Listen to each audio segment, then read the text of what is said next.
Hello, everyone. Once again, this is part 2 of the webinar or the video. I am Liz Soria, the tax advisor, accountant, and QuickBooks consultant. We're going to continue in this series with more detail of what the tax reform and how it affected you individually, which I think is really important. So once again, let's go ahead and go. If you haven't seen the video, one, please do go back first because that's going to help you for some of the things that I already discussed in regards to the new standard deductions versus to the itemized. But we're going to jump into the new tax bracket. And this was part of the actual video part 1. And now we're going to get started with the actual new tax bracket. Now, this is for single filers. So allow me to get a little bit more into detail with this because the changes originally, as you know, and I put this right here on the 2017, is that we had several, tax bracket, and it was from 10%, as you can see, all the way increased to 39.6. Now, what that has changed is, for example, if you really look across from this where I'm actually with my cursor, 10% right here, that was under the current law. And the final plan that it came out approved and signed by the president actually has not changed much if you look at it. So anyone who's making less than $9,525, it remained the same. It's still $10,000. That means that that's how much your taxable income would be. But then again, remember that we have the standard deduction. So in reality, you can end up paying zero, right? Because once you deduct, which is the $12,000 new tax deduction, standard deduction, you end up paying zero. Now, what's interesting, and I think this is where I do believe that this will help the medium class, or as I call it, the blue collar, which is most of my clientele, even though they're self-employed and many of them have quite large, corporations, but they still make a standard average, especially when you're a startup company, right? So the people who were in the 15% are going to drop to 12%. 3% might not sound a lot, but it is.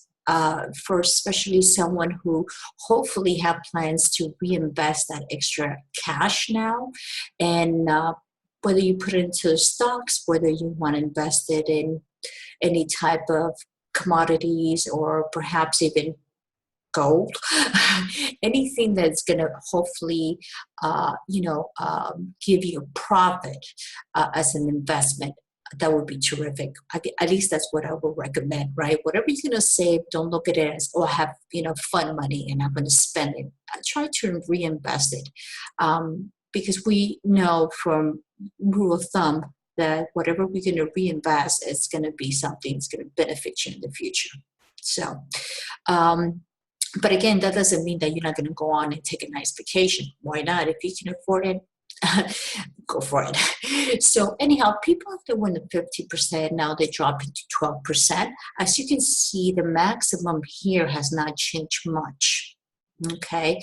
You're looking roughly a little more than $1,000 difference, as you can see, from $37,950 to $38,700. What does that mean? That means that if you're in the range of making now $95,26 to $38,700, you are going to be paying 12% versus to 50%. That's a nice little break. Now, the next bracket, which was the 25%, and I always used to say that I felt it was so unreasonable that there was a 10% difference between 15 and 25. Even when I was studying my tax law, and I'm talking about way back in more than probably 14, 15 years ago, I always used to wonder, why is there such a big gap of 10%? It's a lot of money. Well, I'm glad that at least this 25% in the past now has dropped to 22. I find that to be a little more reasonable. So again, what are we looking at? The people in 25 dropped to 22. That's good news. Now we're looking at an average of a very good medium class. People who are making a little over $75,000, it's quite reasonable. It's a good salary, right? So now you get to pay less than 3%. So as you can see, this one dropped 3% and this one's dropping 3%. So that's excellent. Now, what's really interesting about this is that, we're jumping from 25 to 28 in the old bracket. That's dropping to 24 now with the new. And as you can see, something has changed here. Okay. Right now, anyone falling into the new bracket 24%, it can go up to 157,500 right here. I'm circling right here. And the interesting part of this is that, as you can see in the old bracket, even though you were paying more, it was a higher gross. So I think in that bracket of 28 dropped to 24, there could be some people that might end up paying more. Okay. Now, from there, we jump to 33% on the old bracket to 32%. Okay. Now we have from 35, okay, it's actually staying, okay, at 35%, which is really technically 28%, because with the changes of the final reforms, they dropped to 28. Now, for the high paying taxpayers, one of the things they're going to really enjoy is that from almost 40%, which was a 39.6, it's dropping to 37. That's going to help a lot, because as you can see, the income right here, that's going to help the average high paying, salary, as we call them. Anyone who's making over $250,000, well, we're looking at someone who lives in a very high standard.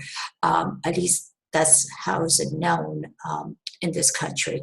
So once again, our standard deduction in 2017 was $6,350 for a single filer. Plus you had the personal exception of $4,050. Now with the new standard deduction, we only have a flat deduction at $12,000, and the personal exceptions is eliminated, meaning it doesn't matter. It's gone.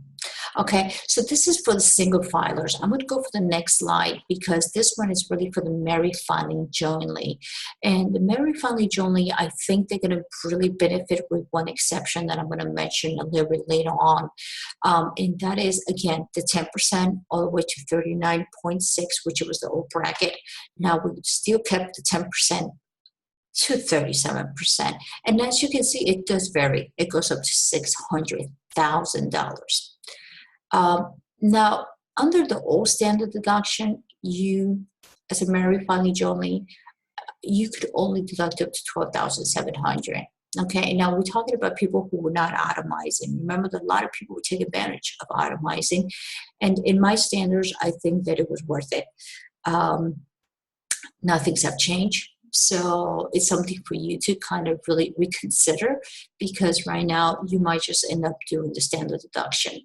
So the personal exception was $8,100 because there was two of you, right? Now with the new standard deduction, you get $24,000, but that's it. Again, the personal exception has been eliminated. Now, again, as I express my personal opinion based on what I have learned and in the tax returns that I have, done compliance and prepared for my clients, I feel that anyone who's married and with children are probably going to have,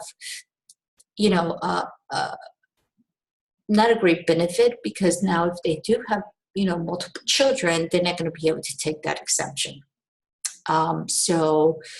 I think in the long run, there's going to be not very much into their benefit. That's my opinion. So anyhow, changes to the deduction for taxes not being a trade or business. Now, you probably have heard about state and local tax deductions. Again, when we deal with itemized deductions, now we can only do up to $10,000, and that's $5,000 for married taxpayers filing separate return. Remember that when you file separate return, you're gonna take losses. Okay, and I always suggest that if you're legally married, it's probably better to just continue, filing as a married filing jointly, because at the end you're going to get, hurt with taxes. One of the interesting things about this is that the state and local tax deductions, is a combination, meaning that you can take up to $10,000. Now, what does this mean for someone who's probably watching maybe my video right now and say, well, I live in California, I live in a state like New York, or very high, state tax, states out there. I'm in Florida. We don't have state tax, but we do have sales tax, right? And the thing is with us is that we don't have to worry about state. Now, for the big states, like I just mentioned earlier, for you, it's crucial to take this deduction because it reduces so much your gross income. Well, as you know, unfortunately, you will have consequences to this new law because the max that you can take is $10,000. And I know many of you have paid a lot more an annual basis, just in case of state tax, especially like New York, and even worse if you live in the city, right, of the Big Apple. So one of the other things I wanted to also bring up, because I really think this is important, is that while some people are excited and some are disagreeing to the Obama health, coverage, right now the penalty is going to be completely eliminated, but by all means, I want you to understand it's not going to be for this year, 2018. That's right. Even though a lot of the laws been applied instantly for this year, not for the Obamacare. It's the penalty will be completely eliminated, and it will be in the year 2019. So that means that even though the laws and the tax reforms came in effective this 2018, there's still going to be penalties. Okay. So please be careful with that, because again, if you don't have a coverage, you want to take that into account, because they're a lot higher this year than it was, several years ago when they implemented the law back then. Now let's talk about really quickly about the mortgage interest deduction. And one of the things that, the people are concerned about is that they talk about that anyone who's, again, married filing jointly can take up to $750,000 worth of debt. And that goes down from $1 million under the current law. Well, again, if you have a big property, an expensive property, as we call, not the typical average Joe, single home property or condominium, then unfortunately you're also going to suffer some losses there, because now you're only allowed to take up to $750,000. And what's interesting about that is that I know in some states, again, property taxes can be extremely expensive. Again, these changes will expire after 2025. Can there be changes? Yeah, that's always possible, right? Nothing's permanent, not even the tax law as we know it now, especially with all these big changes that we just got here as we were ending the last week of December 2017. And as a tax professional, we have got hit with all these changes and trying to, help not only my clients, but also future clients, like maybe the ones that are watching my video right now, to understand that these are important as a taxpayer. You need to at least not understand fully the law, but you need to at least have a good understanding of how it can affect you. Okay, so let's talk about student loans and tuition. Well, thankfully, that was untouched. I'm glad for that.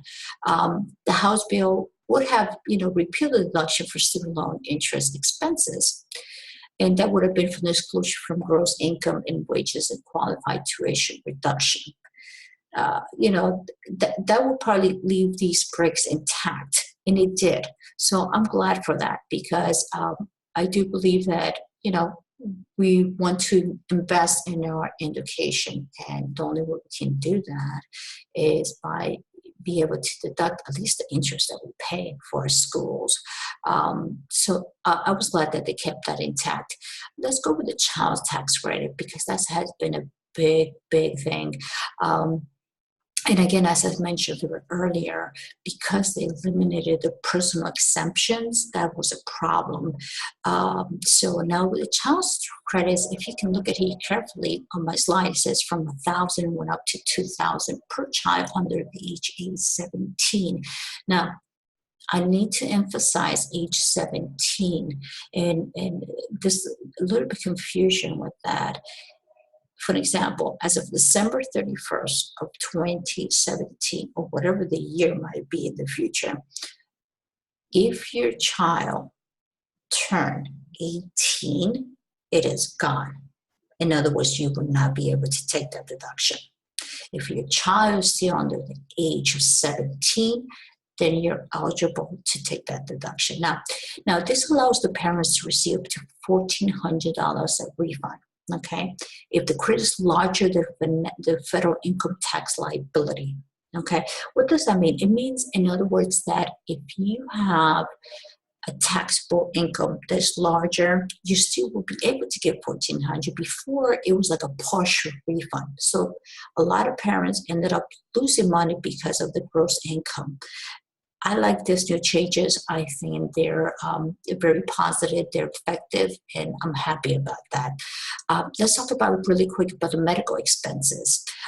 Well, if some of you probably are aware, the gross, what we call adjusted gross income, AGI, when used to itemize your deductions, continue to do so, you will eligible to take those deductions. Now, it wasn't until just recently that they increased it from 7.5 to 10%. The nice thing about it is that now they have done a reduction. Okay, and so take advantage if you do have medical expenses, if you may have some sort of surgeries, special treatments, whatever it is that you have. And yes, that includes also, it's not only medical, it's not only, MDs. We're talking about dentists. Yeah. So if you go to dental work, chiropractor, if you're going to have some sort of, rehab treatments, things like that, these things will cover. So again, it drops to 7.5, and again, it's going to be 2017 and 2018. Starting 2019, it will go up to 10%, meaning that you lose part of that medical deduction. Okay, so be careful with that. Now, on the next slide, it's going to be about business, and I like to go ahead and do a separate video on that, and that's going to be part 3, because this is a big change. I'm excited for some of the changes and others that I will discuss that I think that could help, but it might be a disadvantage, especially for startup companies. And I will mention more in detail as I go for the next one. But once again, thank you for watching my video, and remember to share, subscribe. I have a podcast also over at soundcloud.com. This video will probably be converted also in audio to my podcast channel. So if you're listening and you want to watch me and you want to look at the slide, then by all means, you can go to the YouTube channel.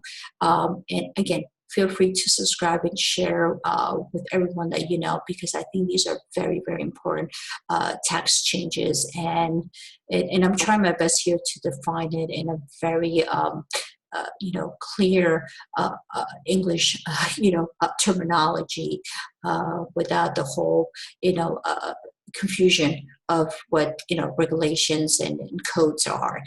So once again, thank you so much. And this is Liz Soria, and I will see you until the next time. And I will see you part 3. Don't miss it.